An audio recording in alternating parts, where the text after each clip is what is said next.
when you look in 2025, get ready to lose some things so that you can gain. Finding gratitude in what we're losing or what we're getting rid of or what we're shedding. So even finding great gratitude in maybe there are people that are exiting your life, or maybe there are things exiting your life, and grateful for the time that you had with them or with that, and grateful that it opens up new doors to be elsewhere. So I think sometimes we think gratitude is only what we're getting, but I think we should also show gratitude for what we don't get, because I think it puts us on the right path. And everything I ever haven't gotten has led me to where I should be. And so I have to be grateful for what I don't get. Erin Newburg, TV and home shopping host and the voice behind the So Happy You're Here podcast, recently shared her advice on dreaming bigger for your life. She encourages listeners to think beyond their limits and create a life full of purpose and possibility. There's always somebody with something more, whether it's more from a family perspective, home, social, economic, work. There's always somebody who has more. So I think gratitude creates perspective. And if you don't have a healthy perspective, you're never going to be happy. There's setbacks all the time. And there's naysayers. I truly believe you have to be careful with who you share your goals with, because there's so many people who will say that's not possible, and you don't ever want those people in your head. Welcome to Motivation Monday. We are here with the wonderful Erin Newburg. Thanks for having me. Erin, I am so excited that you're here. I have so many questions for you. Okay, great. Great. So you are an on-air host and personality, a home shopping host, and a co-host of a new podcast, So Happy You Are Here. Yeah! I am so excited that you're here. And yeah, do you want to start us off? Do you want to start telling us kind of how you got into TV hosting? Well, I feel like, God doesn't make mistakes. And I started shopping from the day I was born. So somehow I managed my way to make my career a professional shopper. But it's really interesting. Out of college, I actually worked at Target Corporation, and I was in their buying offices, in their marketing offices. I had interned with Coca-Cola in marketing. I had always thought I wanted a career in marketing, speech communications, advertising. And then I ended up having my first son almost 18 years ago. Like that, I might have to take a minute to cry before we continue this conversation. And I really decided I wanted to stay home with him. I thought it was such a blessing, and I was lucky. I was able to stay home. So when I ended up having my first son, my husband and I decided I'll stay home with him. I'll take a few years off work, make sure we're set up for success as a family, and then I'll see where life goes. But when I was at home, I love working. I always have. And I grew up as a dancer. I did ballet, tap, and jazz competitively. And then in college, I was on the Gopher dance team. And then I went on to cheer for the Vikings. And so I kind of took my love of performance, and I got a few agents in town through college or whatever, where I would do industrial, shoots or, local commercials and what have you. So when I was home with my son after having kind of a corporate career, I still had an agent, and they would send me out on, a few auditions. I would do shows, or I would do commercials or training videos here and there. And it was a really nice way to stay busy, make a little money of my own, and not completely go out of work. Well, one day I had an audition, and they said it was a TENS device. It's like a pain device to relieve pain. They said there's this pain device, a TENS device, and they want to present it on our home shopping network here in town. I didn't even know there was a home shopping network in Eden Prairie, Minnesota. They're looking for someone to represent the brand. So I auditioned, and I got it, and I went on air for about 10 minutes helping to present this pain device, this TENS device. And from there, I've always said, take your job seriously, don't take yourself. So I always took the job really seriously. I did the best job I could. And I got called back for a few more items. And then I got called back, and they asked if I would be their fashion expert for their in-home or their in-house fashion. They created their own apparel. And after a few years of being their fashion expert, they asked if I wanted to come on as a full-time employee and be a full-time show host. Wow. So it was nothing that I had necessarily sought out, but it is something I definitely worked hard for. And I always think hindsight's 20/20. And I think everything I had done up to that had my background in marketing and merchandising with Coca-Cola and with Target, and then my love of performance with cheerleading and dance. I think, God's always right. It landed me right where I guess I should be. And now 12 years later, I've made a career of it. Well, congratulations. Thanks. That is really cool. We had a guest on earlier, and she had said that, you don't find purpose, purpose finds you. Oh my gosh, I totally believe that. And I feel like when I was listening to your story, I was like, I kind of found you in a way, which is kind of beautiful. How do you prepare yourself for something like that? Because I know you mentioned you auditioned. Were you coming in there like, oh my gosh, what is going to happen? Or were you like, no, I'm ready. I got this. What was your experience like? Well, I'm a big believer in if you're your authentic self, you're always ready. There's nothing you can perfectly prepare for. It doesn't matter in any industry, home shopping, sports, otherwise, any career. You can be your authentic self and you can try your hardest, and that's about all you can do. So when I had the audition for a TENS device, I mean, listen, I am not a medical expert. I am a total disaster with technology. But you know what? Sometimes that can also help. As somebody who doesn't know anything about technology, what would I want to know about the product? How do you turn it on is a question that I would want to know, and that's always going to resonate with somebody else. So I think you prepare to your fullest, and then you just have to be your authentic self and know that you will land in the right place at the right time.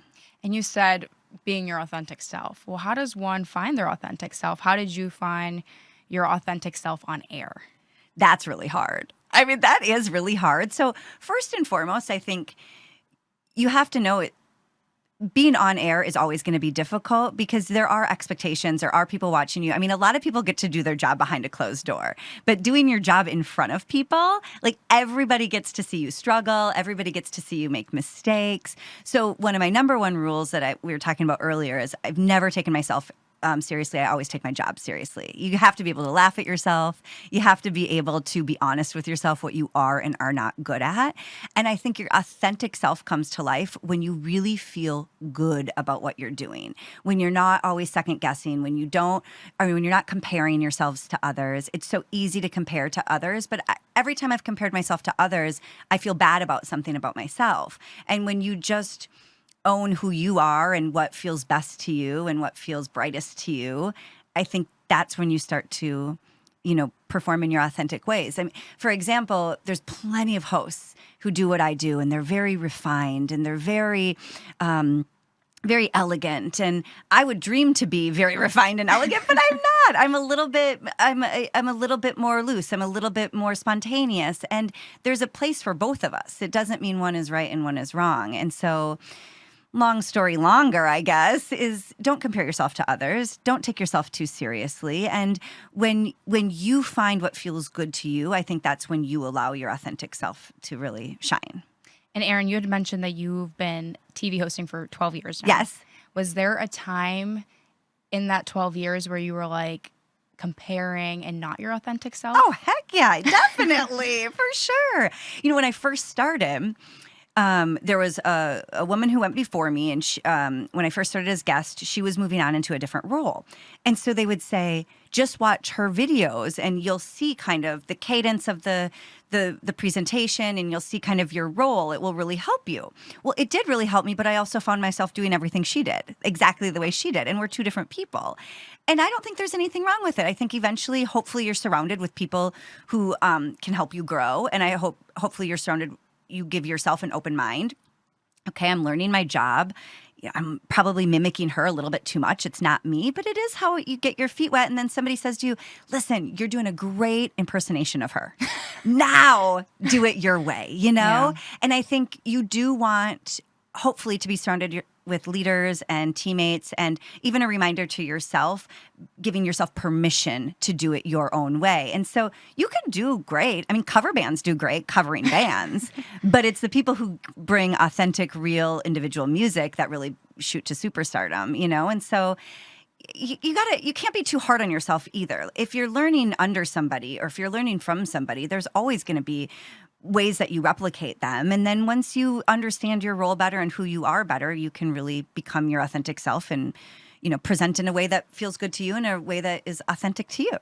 I think it's very ironic that you were talking about authenticity because our last guest wrote a book called Fearlessly Authentic. Yeah!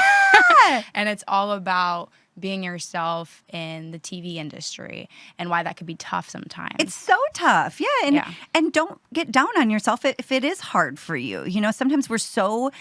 Sometimes I think we're so quick to say, well, that was hard, I don't want to do that. Or that was hard, I'm not going to deal with it. But, if you can get through those hard moments, you typically end up in a better position than you were before. And just because something's hard doesn't mean it has to be terrible. Like, yes, it's difficult to find your authentic self, but isn't that part of the whole climb? Isn't that part of the whole journey, is kind of figuring out where you want to be and who you want to be and what you want to be. And you have all these people telling you what they think it should be. You know, you've got to also, I think one of the biggest things you can do is decide who you want to listen to and what you want to listen to. If I took the advice of every person who's watched me on television and the advice of every person I've worked with, I'd be crazy. You know, I would feel crazy in my own mind.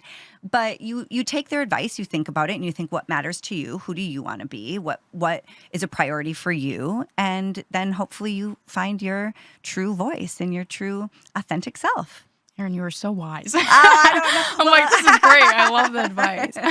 I don't know. I think we hold ourselves to too high of a standard sometimes. I'm a big believer in a culture of excellence, but I'm also a big believer in allowing yourself to laugh at yourself and make mistakes. And as long as you learn from them and as long as you acknowledge them, I think there's nothing worse than making a mistake and pretending it to happen, or making a mistake and not learning from it. Well, then that mistake was wasted. So, you know, don't be so hard on yourself. Give yourself time and grace to find who you are, especially younger in life. I mean, wow, it takes a minute. How do you brush off the negative thoughts? Because being on TV, you know, you're presenting yourself in front of a lot of eyes. How do you kind of stop yourself and you're like, okay, I'm not going to take all these opinions. What do you do? What are your tips and tricks? Well, sometimes you just can't. Sometimes you just need to eat the whole thing of ice cream and have a little cry. Don't do it all the time. I mean, most of the time you have to wonder, why are they saying it anyway? I typically think any negative comment I've got has reflected more on the person delivering it than on me. I genuinely think if somebody truly has my best in mind, they would say it in a way that wasn't so negative, you know? Yeah. And I think you also have to remember what is truly negative and mean and what is helpful criticism to get you better. I don't believe in constantly stroking the ego, constantly saying you're good. I like somebody who comes to me and says, hey, listen, you know, you're delivering that message way too fast. I need you to slow down. I don't look at that as negative. I look at that as, thank you so much for helping me get better, you know? But then when a woman comments on, you know, after I'm done with a presentation and she's like, your face is lopsided. I'm like, I know, I was born that way. I'm not perfectly symmetrical. I'd be a supermodel if I was, you know? Like, you have to define what are these comments that are truly helping me to get better? Yeah. And what are the comments that are just negative? And really, if you really look at it, those negative comments are all about the person who said it. They're not about you. Yeah. They just aren't. And it's easier said than done. I'm not going to pretend that it's easy to have negative comments. But I think when we also talk about them out loud, like, thanks for even asking that question, because nobody gets through life without negative comments, whether you're on TV or otherwise. And you got to learn to, I'm sure you've been studying or heard about the let them theory by our friend Mel Robbins. That's you know? a popular one right now. It's really popular, but I think it resonates with so many of us because let that woman not think I'm great, or let that guy say that thing. Who cares? Yeah. I wouldn't ask for their advice on how to present something. Why should I care what they said, you know? Can we talk a little bit about the let them theory? Yeah, of course. Wow. Like, that has saved me so many times. I find myself practicing that, and it's just like, let's go of the control over everything. Yeah. I just want to give her credit because, wow, it has helped me a lot. And I feel like a lot of people are saying about Mel Robbins. So, well, definitely, because you can't control what other people are going to say. You can't control what other people are going to do. And quite frankly, I actually like social media. I know it's a really bad rap. I like it. I love staying in contact with people. I love cheering people on. I love watching people like do their life. But I also think it created this environment where everybody gets a say. You know, but before social media, and this shows my age, you know, I grew up, I went to college barely with email. You know, we had to dial up and like rent out a computer to email each other. But social media, for all the greatness that I think it brings, I think it also, for some reason, gave everybody an opinion on everyone. We didn't used to have that. So there was more of a freedom to let other people. I didn't know how many people didn't like me, or I didn't know how many people didn't like that person. Now it's like, you know, everything. So I think it's been a little bit of a downfall for us. So I'm so happy that so many people are latching on to this whole let them, because that's what we used to do. You can think that because I'm not going to know anyway, and you're going to be in a private space and have no way to tell me unless you dial me up on my rotary phone attached to my parents' kitchen, you know? So, and nobody would would call you. Nobody would have the courage to do that because they know they're in the wrong. Yeah. But social media has given them false false courage to say things.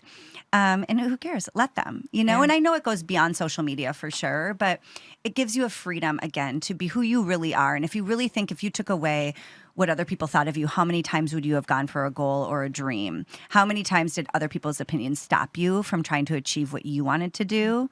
And so I really think the let them theory hopefully will let so many people give themselves permission to go after their dreams and be who they really are without worrying about what others have to say.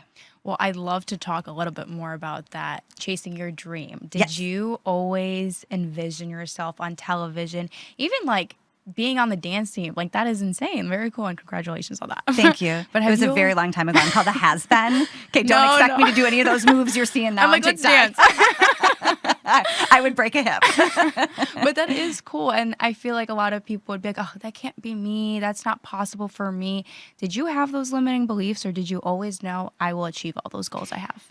So I think from a very young age, I loved a performance of any sort. I loved reading I was the kid who wanted to read the books out loud. I was the girl who brought my boombox out to show my grandparents a ridiculous dance in my leotard in the middle of Christmas dinner. I have always loved a stage in any capacity. I even auditioned for my high school show choir, even though I'm totally tone deaf. I just loved a stage. So I think deep down, I think if you really listen to your stomach, to your heart, you knew that. But I always just thought I was just outgoing. I always thought I loved to be on the dance stage. I loved to be on a team. I loved the art of storytelling, whether it was physical or verbal. So I think deep down, I always knew I loved to perform. But I never knew that would be an option beyond maybe college or, even with the Vikings, because I didn't, unless you're going out to be an actress.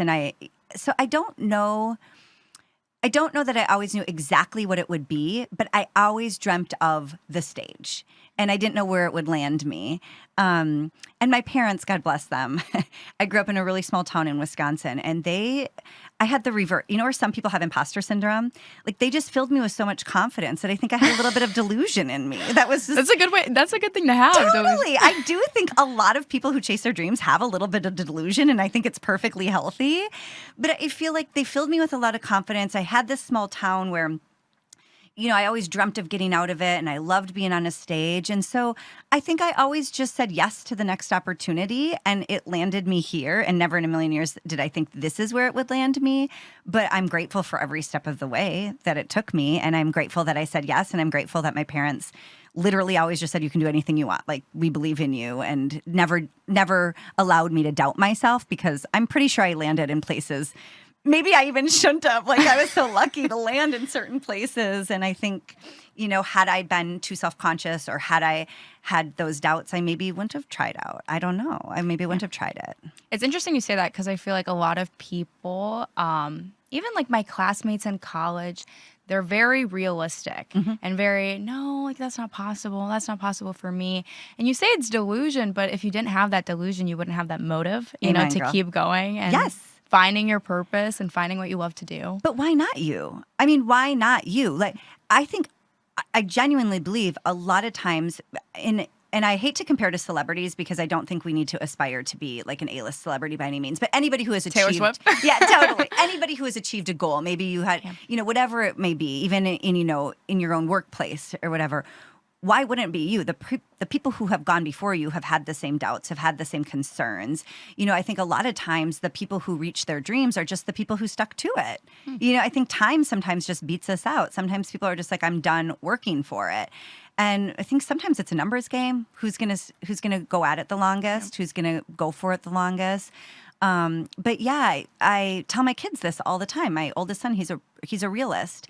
I'm like, honey, dream bigger. Like, there's nothing to lose. Dream bigger. Like, go for everything. Who cares if you don't make it? I know it can hurt in the moment, but you have no idea what's out there unless you go for it. But you're right. A lot of kids, especially, I think college age, high school, are met with this realism that, of course you have to be realistic in some parts of life, and you have to have a good head on your shoulders, but also, especially at that young age, why not dare to dream? I mean, nothing bad can happen from it. You're spewing wisdom. I love it. Did you ever find yourself having those kind of negative thoughts thoughts that were like, oh, this isn't real, this is not going to happen? Or were you just like, nope, this is possible? No, I have them all the time, but I think I would rather go for it and know I failed than not go for it and let that eat away at me all my life. I think there's nothing worse than regret.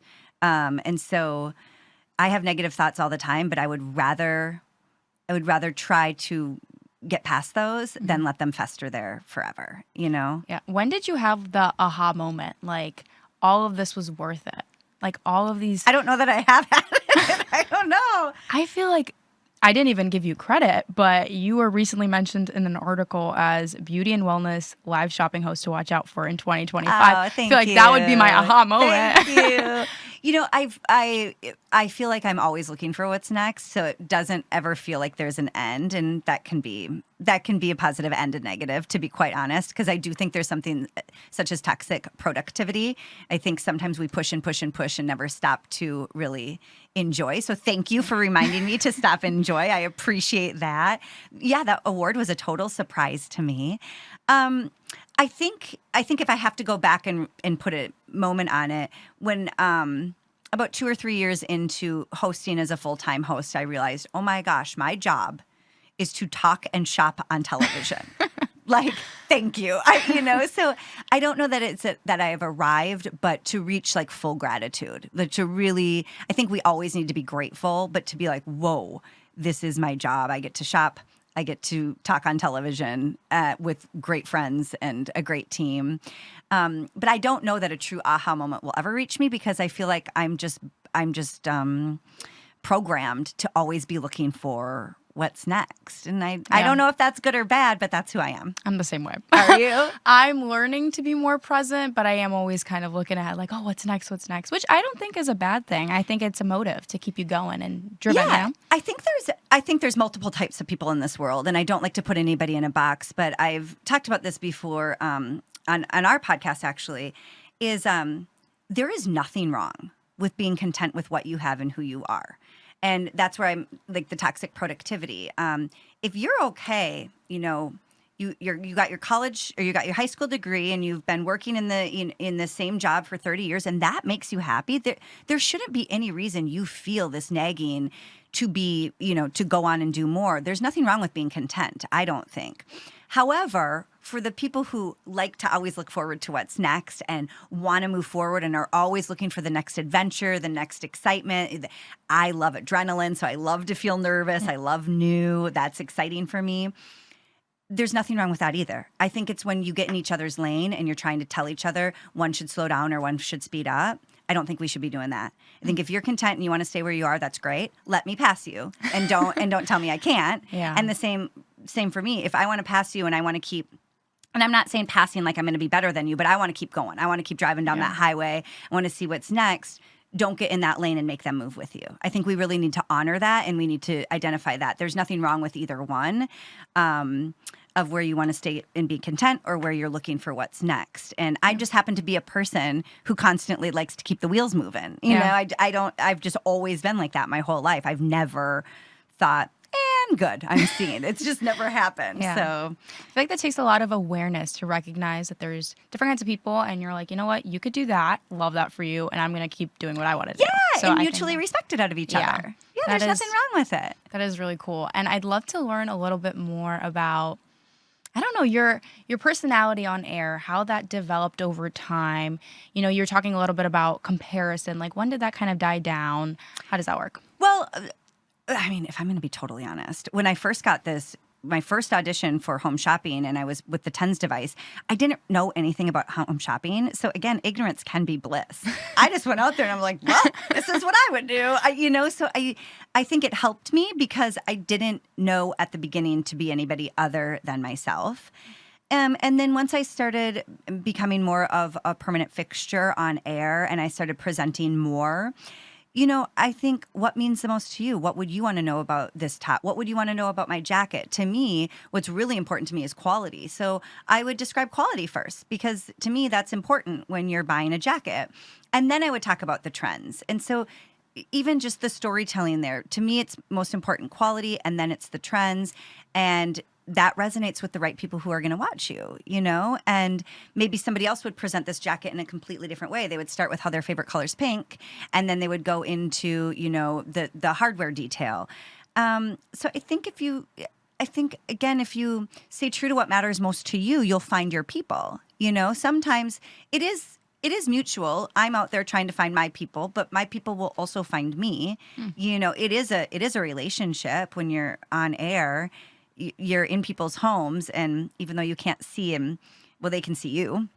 You can't see them, and you're not physically together. It's a relationship, and this is what matters most to me. This is what I think you'll like. I've always tried to talk to the viewers as one of my girlfriends. I've never tried to talk to them as a customer.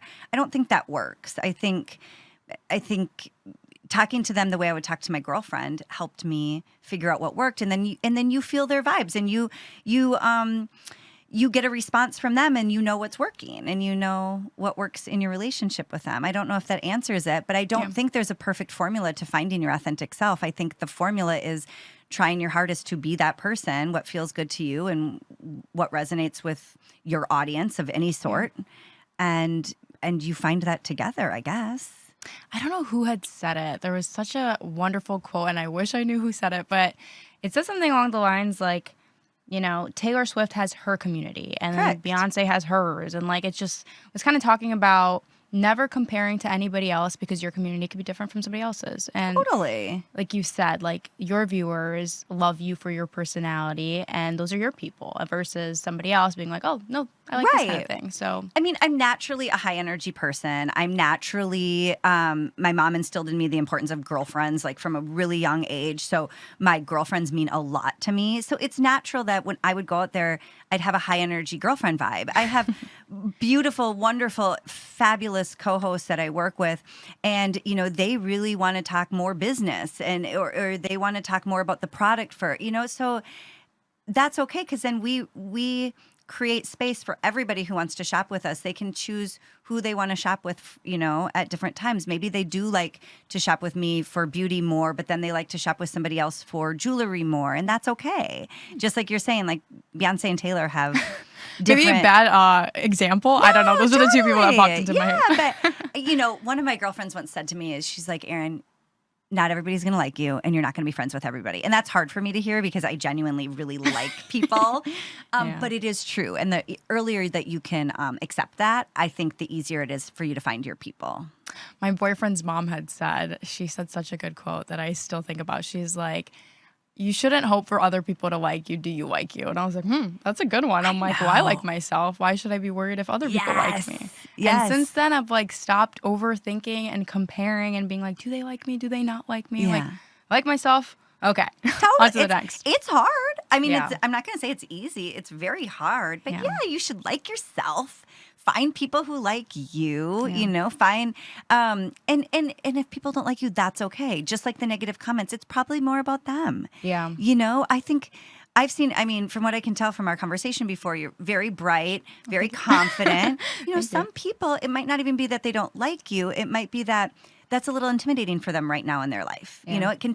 It takes a lot of people a lot more years than their early 20s to develop self-confidence or to develop self-assurement, So sometimes what we even decipher as people not liking us is really they're just not ready for that yet. I think, they might just not be ready for what you're doing, or it could be a mirror to what they're not doing, and so we can't always take everything so personal too. Negative comments or people not liking us, it might not be personal whatsoever. And I think we have to remember that all the time. I love that perspective. I don't think I ever thought of that. I feel like when most people think somebody doesn't like them, they're like, oh, why not? And then they start overanalyzing and then getting self-conscious. So I feel like it has more to do with them than it has with me. Totally. Well, and in our industry, it's I'll have an earpiece in with producers and directors talking to me, and I'm moving into studio, getting ready to open up a show.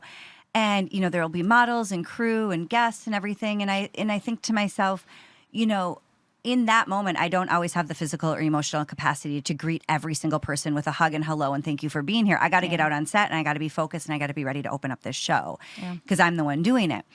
Now, people that I walked right by, could say, oh my God, she doesn't like me. She didn't say hi to me, but really it's not about you. I had a job to do. And I always try to think about that too. If somebody isn't necessarily warm with me, or if somebody doesn't necessarily say hello in the way that I thought they should, well, what else was on their mind? It's not all about me. Let them. Exactly. Like let them carry on with their day. There might be a director in their ear saying, you're running late. There might be changes coming through. We're not going to start with that product. We're going to start with another. And so to assume then that person doesn't like you just because they didn't have the time or the capacity to meet with you in which you wanted, it doesn't mean they don't like you. Yeah. And you can take that outside of a set too. You could, for me, I'm always at sporting events with my kids and I'm sitting on bleachers and there might be a mom who doesn't engage with me that day. Well, maybe she had a tough day at work. Maybe the younger kids just gave her an absolute horrible time getting out of the house and she just needs alone time. That has nothing to do with me. And so you can't always look at it like people don't like you or think negatively of you. I think you also have to think it's not always about you and she might just be having her own day. Yeah. And hopefully next time you meet, you get to say hello to each other. Why do you think that people take things personal? I think innately we want to be liked, Yeah. I think people want human interaction. I think we want to have friends. I think we like having allies. And I think, we take things personally because it can hurt. But again, hurt isn't always bad. Learning how to do my job was really tough, but it was for the better. Having feelings is not a bad thing. If it hurts your feelings, that's okay. That doesn't make that person a bad person. It doesn't make you a bad person. You can't get through life without having your feelings hurt. And I wish. I know. I wish. I think we naturally want to be liked. I mean, who doesn't want to be liked? But it's just not possible. There's not enough time in the day to be friends with every single person. There's not enough time in a day to tell every person in your life how much you love them. But hopefully when you do have that time, you can do it. And and I think that's such interesting advice from a TV host because you would expect you want to be liked, but no, it's not that at all. I think that's very fascinating. Well, I do want to be liked. I mean, come on. We want to be liked. But you just have to realize it's not possible from everybody, from every angle. And you'll kill yourself if you try. But hopefully you can be kind to everybody along the way. And, even if people don't like you, hopefully you can, be a positive impact on their life in one way or the other. I don't know. I try to do my best and I can't control everything else around me. Is this something you learned over time or did you kind of have this mentality all your life? No, I think you learn it over time. I mean, wisdom does come with age, especially for me. And I've had a lot of years. I think you learn it over time. But again, I think you're kind of delusional or, again, a little the ignorance is bliss term where, for me, I can only speak for up until my mid-20s, I was really only focused on me. I wasn't really concerned about what else was going on around me. I mean, it was my youthful brain, my young brain. I mean, I like to think I was always a good person, but when you grow up and you get older, you realize other people have opinions of you and you learn how to deal with them. And I don't know, I think it's an acquired thing probably for some people and others you're just born with it. But I think I always tell my kids quality over quantity, and I try to practice that in myself too. If I have great quality friends, I don't need big quantity. And, hopefully along the way, they realize I'm a good person. And if they don't, then they don't. What is some advice or lessons that you have learned being in the industry for 12 years? Well, always be grateful, for sure. Always be grateful. I think in any job, really, they can come and go so quickly, specifically home shopping, television. I think, it's a very volatile industry. And I don't mean volatile, violent, but just it's ebbing and flowing constantly. It's permanently being on a roller coaster and just hanging on tight. That's what we like. Totally, exactly. And you're on that loop over and over. So, hang on tight and be grateful. For sure. And I don't know. I think learn as much as you can. Learn from everybody around you. Learn by observing. Learn by participating. Learn by doing. Learn as much as you can. And develop relationships. You never know who you're going to work with. The first woman to ever train me on home shopping, I was just guesting on Twin Cities Live last Friday. That's another show we have up in Minneapolis. And she was a guest on the show. And so 12 years later, like Wow. keep your relationships alive and healthy. Learn as much as you can. Be grateful every day. I'm a big believer in the people that come into your life don't come in on accident. Yeah, totally. And that's why you're not supposed to burn bridges or anything because you never know how it's going to work out in the end. Exactly. So that's one of the lessons I've learned. But yeah, I kind of want to talk a little bit about gratitude. Okay. Do you have any gratitude exercises that you practice, or are you just like, nope, today is a great day, thank you?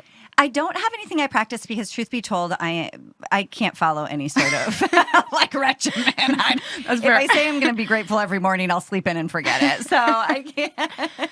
I don't hold myself accountable to an exact science.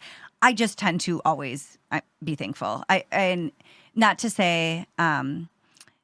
Listen, I'm a realist and I know when things are bad and I know when things aren't right, but I try to be grateful every day. I mean, literally grateful, even the house that I live in, my family.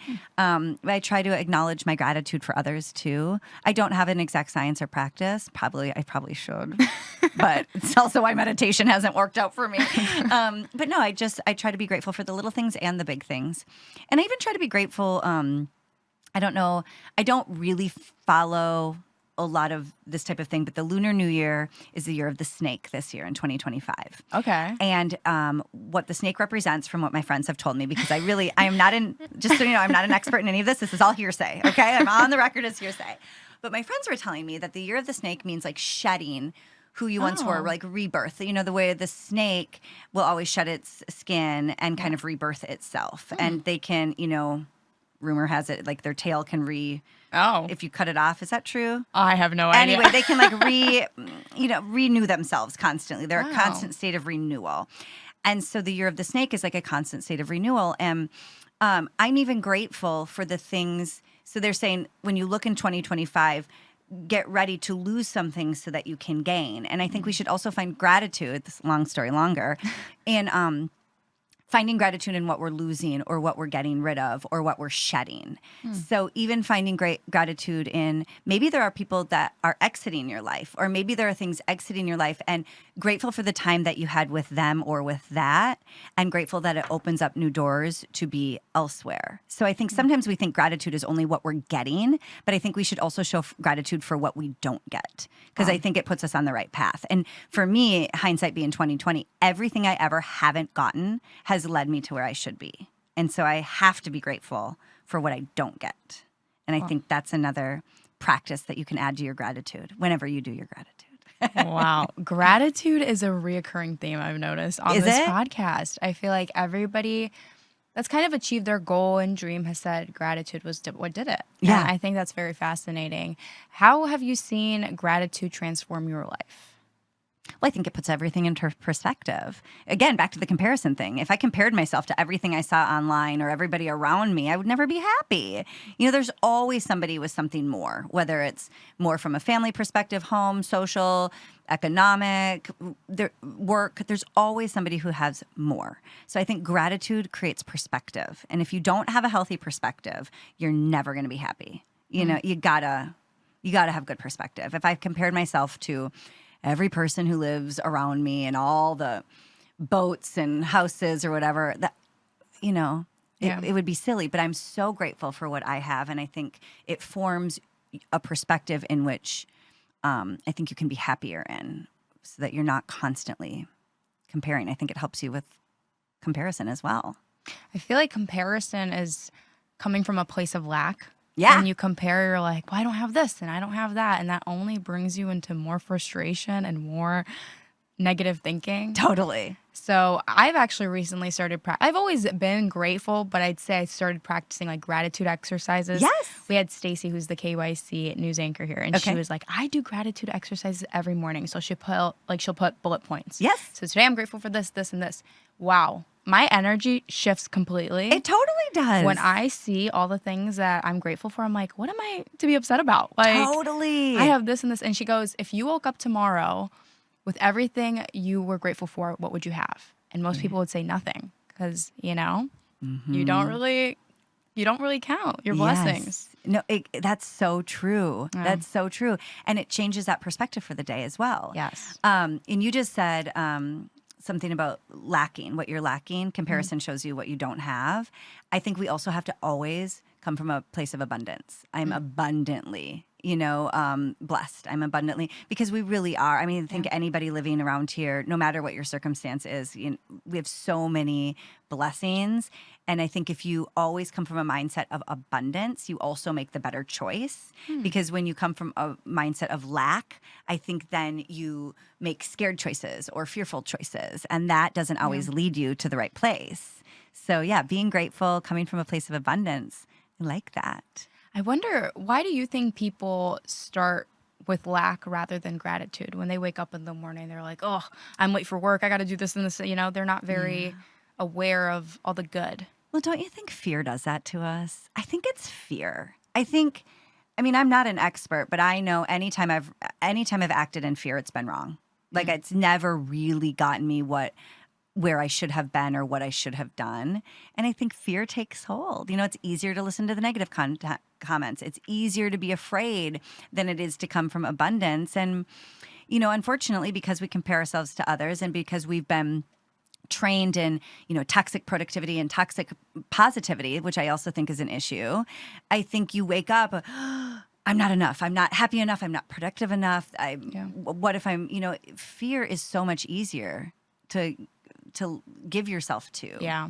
I think. So I think you got to shoo out the fear and start, say, no, I'm starting with my gratitude. I'm starting with my abundance. I'm starting. Yeah. And again, easier said than done. Like all of this is not perfect. Yeah. And then you also have to be good to yourself. And if you wake up one day and you're filled with fear and you're having a hard time motivating, that's okay. There's nothing wrong with that. You can change it, but sometimes we're so hard on ourselves if we get down or if we don't get something or if we are coming from a place of lack or fear, that's all right. You can change it around. It's, take a deep breath and the next day you can try all over again. Give yourself grace. I like that. Yes. Give yourself grace. Give yourself permission. Be good to yourself. You said toxic positivity. What does that mean? I think it's an epidemic. I really do. I think toxic productivity and positivity is an epidemic. So listen, I'm a glass half full type of girl. I am filled with delusion. I am ready to go for it. Okay? Like you want me to hype you up? I will. You want to go for your dreams? I am there. But I also think that with that, you have got to surround yourself with people who say no.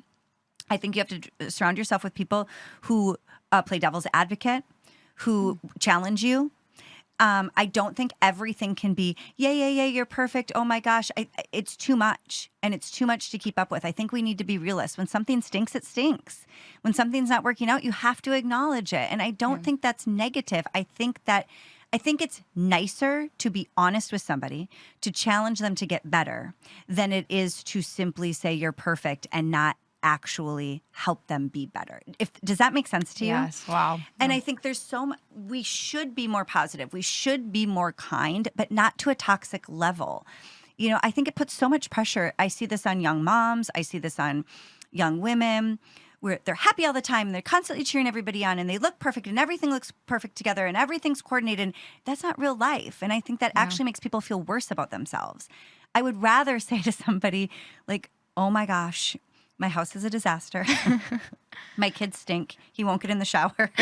I was late dropping off for school all three days so far this week. I'd rather be real so that people don't feel like they have to create this toxic positive environment that is unattainable and not sustainable. And I always say to my friends, I think it's kinder for you, please be honest with me, than, sugarcoating things for me. Because I'd rather have somebody, I'm happily married in almost 20 years this summer. But if I was dating a guy you didn't think was right for me, I want you to tell me. It's nicer for you to tell me than to pretend it's perfect and no, it's not. Or if I'm making a decision and I'd rather have you, that you don't agree with, I'd rather have you say, hey, I want to challenge your thought real quick. I'm not saying I'm right. I'm not saying you're wrong. I just want to give you a challenge because I would hate to not give you this challenge before you can't do something about it. And I also respect people at work who, instead of saying you're perfect all the time, I love them saying, hey, I watched that show. It was so good. Have you ever tried doing it this way? I think you could. I think that's kind. I think so. Toxic positivity, creating an environment where you think everything is always perfect, I don't think that does anybody any favors. We can be really encouraging and positive with each other, but also acknowledge real life, you know, and acknowledge that life is not perfect, and that is okay, and we can laugh through it, and we can get through it with each other, and we can be respectful in it, but it's not perfect. And the more we try to push that on other people, I think it's rude. I think we need to be real about the positivity that we have the capacity for. I think that's when I was listening to you say that, I could only imagine my mom.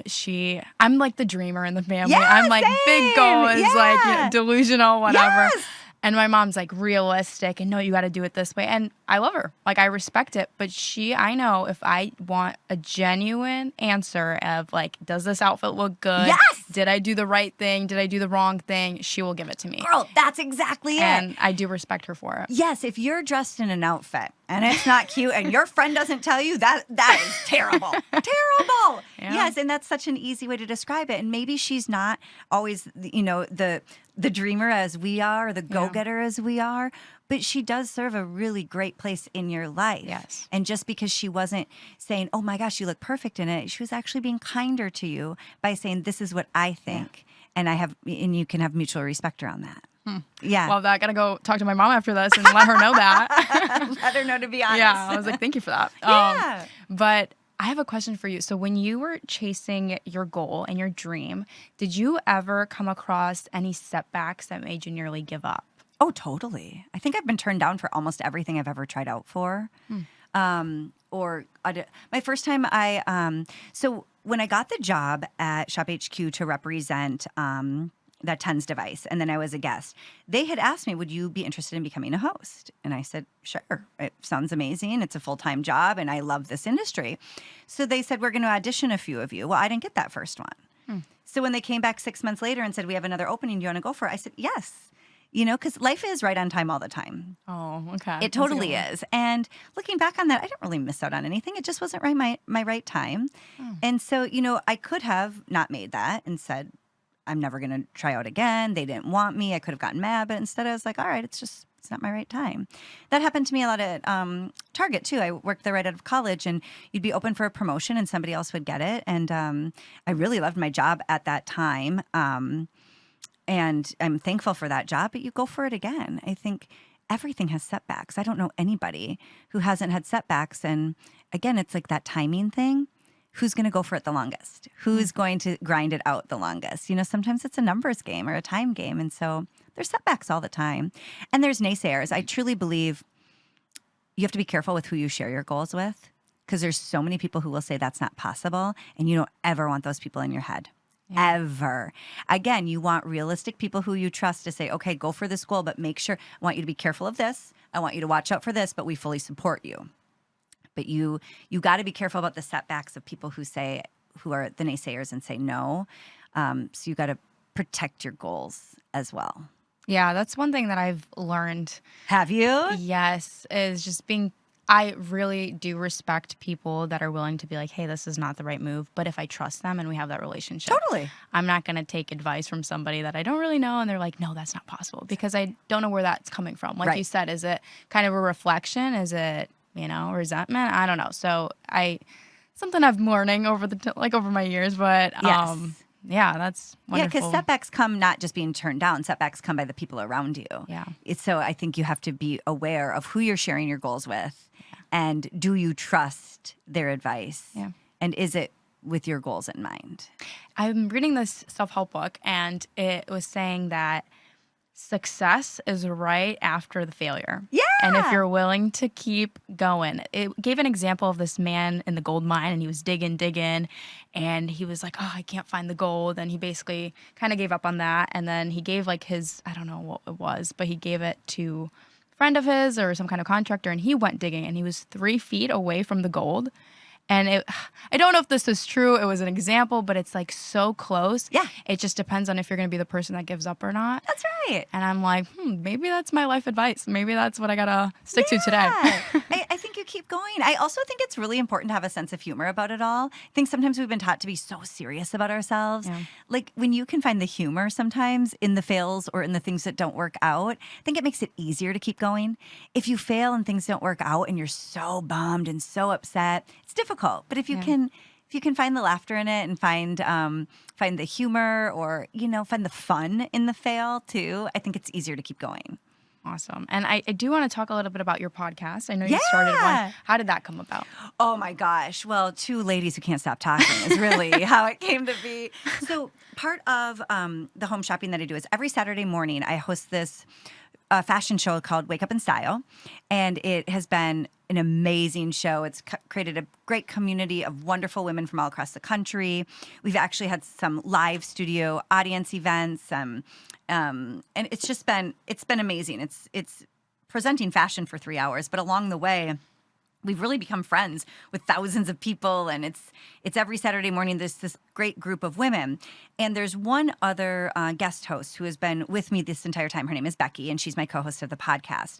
And what happens is when you're presenting on air, our job is to present product. We are salespeople presenting product. So along the way, you start talking about, what you did that week. You start talking about current events, and then you're all the way over here. Totally, and we gotta present product. So we have been canoodling this idea for like years, many years. We're like, we should just do a podcast that is an extension of the conversation we've been having for 10 years on Saturday mornings on air. But now without the product, we have 45 minutes, an hour to actually visit. We don't really have that. We don't have that available to us in television. So around Thanksgiving, true to Becky and I's form, we just jumped off the deep end and did it. We took a little screenshot of us from the studio as a placeholder for our thumbnail, and we just started talking into the microphone. And so far, it is just conversation with the two of us. And it's now, I think it's 12th episode, and we've gotten great feedback, and I've been really thankful. And we just wanted to keep that community alive and well outside of the studio. So we are big believers in the power of humor and laughter. I think we don't get enough of that. We're also a big believer in the power of female energy together. No offense to any of the men listening, but Becky's 10 years my senior, so she's in her mid-50s, I'm in my mid-40s, and you get to a stage in life, and that's not to put down anybody at any age, but you get to this stage in life where you've been at your career, you've been with your kids, you've been with your partner, you've been with your honey, and you got to have time for girlfriends, and you got to have time to laugh. And we spend so much of our week worried or not laughing or stressed or to-do lists or chasing around the kids, chasing around our honey, organizing things for everybody else. So we just believe in carving out time to just have a good giggle with your girlfriend, and that's basically what this is a good giggle with the girlfriends. We just, I love that. We talk about current events, we talk about our lives, we share stories, and our ultimate goal, what has happened on Wake Up in Style for the past 10 years after Saturday, is we always say we leave feeling good. And that's really, we want to leave feeling good. We don't want to give you one more thing to worry about. We don't want to give you one more thing to stress out about. We don't want to give you one more thing to make yourself feel bad about, because there's enough of that in the world. So our podcast is called So Happy You're Here. It's something we've been saying for 10 years to the viewers that watch our home shopping show called Wake Up in Style. And so we named it So Happy You're Here because we are just so happy for anybody who wants to share space with us or share energy or share a giggle with us. I did get to watch a snippet of it, and I do want to say it gives off positive energy. Honestly, I was like, oh, I'm right there with you guys. I was like a part of the conversation. I was like, I love this. I'm sure it will evolve, and I'm sure it will, find its rhythm, if you will. But yeah, I mean, I don't know if you've experienced this yet, but sometimes you can go for weeks without like a good touchdown with your girlfriend. Yep. Have you ever gotten on the phone with a girlfriend and you just ramble for like an hour and you don't know really what you talked about, but you get off the phone and you're like, I feel better? I mean, we started a book club just to get in touch. Yeah, totally. We're like, okay, once a week we got to have a book club, and then we just talk the whole time. That's what it is. I didn't know book clubs were real. I went to a book club once and everyone had read the book and I was like, oh no, I thought we were just here to visit. But that's what it is. And I think especially at like after COVID and like getting together and, space and time. So I think those types of those are very meaningful but overlooked times in your life. Yeah. Where you get done with a girlfriend and you think, I don't know what just happened, but boy, I feel good walking away. Always. And that's what I think So Happy You're Here is meant to be. It's like Love you that. get to walk away and just say, all right, I feel better. And I'm not sure why, but it felt good. Spend more times with your girlfriends. Yes! That is the advice of today. Spend more time with your girlfriends. Spend more time, just chit-chatting. I think we've lost the art of chit-chat too. We were closed down for so long with COVID. If you remember, global pandemic, in case you forgot. I don't know if you guys know what COVID is, but we were shut down for so long. And then we get into that toxic productivity again where we think we always have to be creating and doing and achieving that we forget to just sit down and chill with your girlfriends. I think that's just as important as everything else. So Love that. That's so happy you're here. Well, I'm excited. I think everybody should take a listen. Thank you. We are wrapping up on time, but I do want to ask you one last question. If you could talk to your younger self, what would you say? Go for it. Oh, that was quick. That was quick. Go for it. I love that. I would say go for it. Never forget who you are. Go for it. There's only one of you. Dream big. Dream big, honey, every single time. All right. Yes. Well, thank you, Erin, for coming on you. and It's so nice to taking be the time out of here. your day to be here.